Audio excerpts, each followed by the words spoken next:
প্রথমে আমি এখানে একটা কালারিং পেপার নিয়ে নিয়েছি। তারপর এটাকে আমি এভাবে ভাঁজ করে নেব।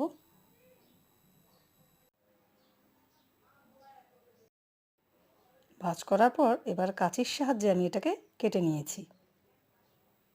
এবার আমি একটা পেন্টিং ব্রাশ নিয়ে নিয়েছি। আপনারা চাইলে যে কোনো ধরনের একটা কাঠি নিয়ে নিতে পারেন। এবার আমি এটাকে এভাবে মোড়াতে থাকব যতক্ষণ অবধি পেপারটা পুরো শেষ না হয়ে যায়।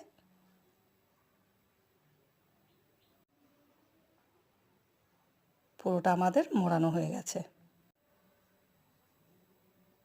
এবারে আমি এটাকে সেলো টেপের সাহায্যে আটকে নেব।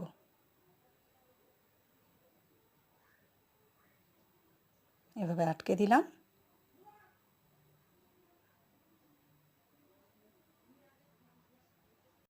ঠিক একই পদ্ধতিতে আমি এই 5টা স্টিক তৈরি করে নিয়েছি।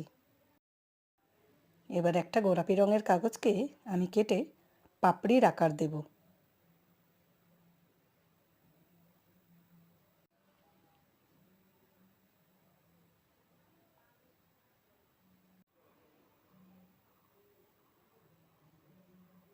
এবারে আমাদের একটা পাপড়ি হয়ে গেছে।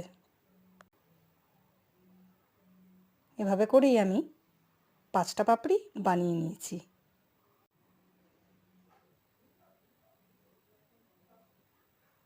এবারে আমি আগে থেকে তৈরি করে রাখা স্টিকগুলোর ওপরের অংশটা খানিকটা ইয়েলো কালার করে নিচ্ছি। আপনারা চাইলে এই জায়গাটায় কালার ব্যবহার না করে হলদি পেপারও কেটে দিয়ে দিতে পারেন।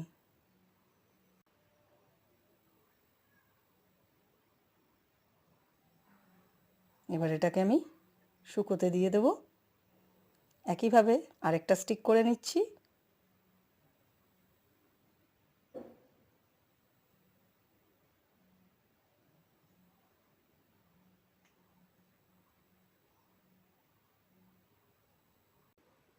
ভিতরের এই অল্প অংশটুকু আমি কালার করে নিচ্ছি, না হলে দেখতে খারাপ লাগবে। এভাবে আমি পাতা তৈরি করে নিচ্ছি। আমাদের পাতা তৈরি হয়ে গেছে। এবারে আমি আগে থেকে তৈরি করে রাখা পাপড়িগুলোকে নিচের দিকের এই অংশে আঠা লাগিয়ে স্টিকগুলো লাগিয়ে নেব।